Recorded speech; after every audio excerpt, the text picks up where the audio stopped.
Get ready with me, അതും natural ആയിട്ടുള്ള കുറച്ച് പ്രൊഡക്ട്സ് വെച്ചുകൊണ്ട്. ശാന്തിമഠം ആയുർവേദയുടെ വെർജിൻ ഓയിലാണ് ഞാൻ ഫസ്റ്റ് യൂസ് ചെയ്യുന്നത്. ഇത് ഹെയർ കെയറിനും അതേപോലെ സ്കിൻ കെയറിനും ഒരുപോലെ നമുക്ക് യൂസ് ചെയ്യാം. അപ്പൊ ഞാൻ എണ്ണയൊക്കെ മുടിയിലൊന്ന് നന്നായിട്ട് തേച്ച് പിടിപ്പിച്ചതിന് ശേഷം മുഖത്തൊക്കെ ഒന്ന് തേച്ച് കൊടുക്കുന്നുണ്ട്. ഇത് ഫുൾ ബോഡി യൂസിനും നല്ലതാണ്. ഇത് ക്ലെൻസർ ആയിട്ട് കൂടെ യൂസ് ചെയ്യാവുന്നതാണ്. അത് വാഷ് ചെയ്തതിന് ശേഷം സ്കിൻ കെയറിലേക്കാണ് ഞാൻ പോകുന്നത്. പ്യൂർ റോസ് ഫേസ് മിസ്റ്റ് ആണ് ഞാൻ യൂസ് ചെയ്യാൻ പോകുന്നത്.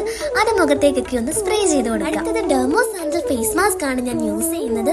ഇത് തൈരിലോ റോസ് വാട്ടറിലോ മിൽക്കിലോ ഒക്കെ നമുക്ക് യൂസ് ചെയ്യാം. ഇത് ഡൾനെസ് മാറാനും അതേപോലെ ഡാർക്ക് സ്പോട്ട് മാറാനും ഹെൽപ്പ് ചെയ്യും. എന്നിട്ടൊരു 20-25 മിനിറ്റ് കഴിഞ്ഞിട്ട് വാഷ് ചെയ്ത് കളയാം. എന്നിട്ട് കുങ്കുമാരി തൈലം യൂസ് ചെയ്യാം. ഇതൊരു ഗ്ലോയിങ് സീക്രട്ട് കൂടിയാണ് കേട്ടോ. ഇതിൽ ആർട്ടിഫിഷ്യൽ കളറോ കെമിക്കലോ ഒന്നുമില്ല. ഇത് 100% നാച്ചുറൽ ആണ്. എന്നിട്ട് ഫേസ് ജെല്ലാണ് ഞാൻ യൂസ് ചെയ്യുന്നത്.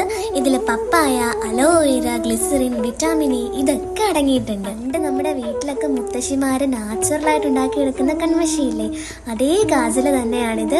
അപ്പോൾ ഇതാണ് ഞാൻ അടുത്തത് എഴുതുന്നത്. ഇത് എഴുതി കഴിഞ്ഞിട്ട് അവരുടെ തന്നെ ഒരു ലിപ് ബാം കൂടെ ഉണ്ട്, അതുകൂടെ ഞാൻ അപ്ലൈ ചെയ്യുന്നുണ്ട്. അപ്പോൾ ഞാൻ റെഡി ആയി കഴിഞ്ഞു. ഇതായിരുന്നു എൻ്റെ ഇന്നത്തെ simple get ready with me. Okay, by.